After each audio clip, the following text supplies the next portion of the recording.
Kindly share about your techniques and the challenges that you faced in farming. Super. So when we started out, we had no degree or no formal education in agriculture. We were not BSc, MSc Agri students. We had no agri credentials. So we consciously started small. We chose a 2-acre plot and we started from there.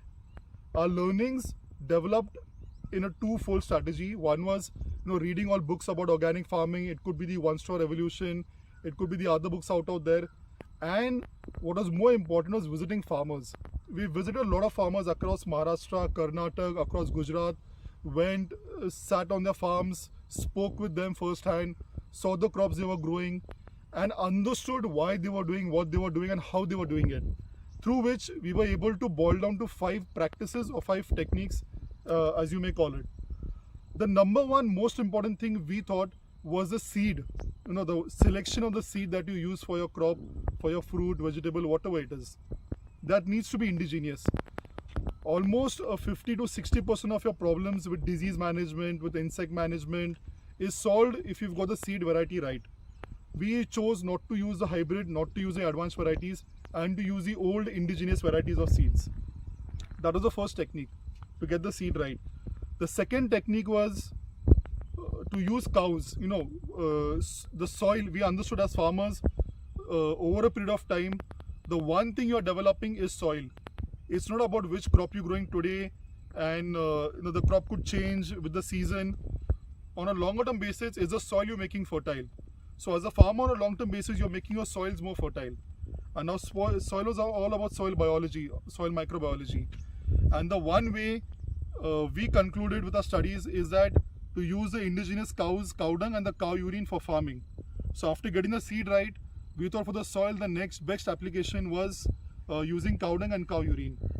Along with this, the next practice which we thought was most important was not doing monocropping and doing a lot of intercropping, doing a lot of monocropping, growing fruits, vegetables, pulses, grains, kharif crop, rabi crops, seasonal crops, 3-month crops, 6-month crop, 9-month crops, all together, all your monocots, dicots.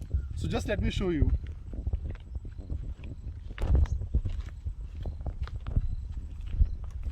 So here, for example, we've planted 8 different crops together. This is drumsticks, that is lemon. There you see is bananas. We had tur dal, moong ki dal, udit ki dal on this rows. So this was a third practice that we practiced. So getting the seed right, using the indigenous cows, cow dung, cow urine, manure, you doing a lot of intercropping. A fourth practice that we follow at the farm, or a fourth technique as you may call it, is a lot of mulching. So as you can see out here, all the waste of the plant, the branches, the twigs, the leaves, all of it goes back into the soil. We do not remove any of this and burn it outside. So a lot of mulching, we do immense mulching. Even the weeding that we do, you can see here, the weed is put back into the soil. So this is a fourth technique.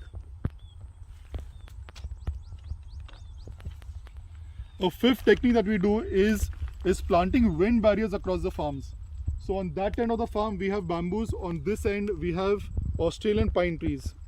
We'll just move out and show.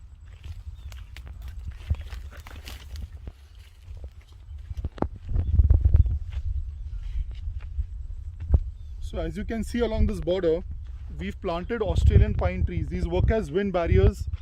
In summers, ours is a drought prone belt. In summers when the temperatures grow beyond 38, 39 degrees Celsius, they help to maintain a microclimate inside the farm.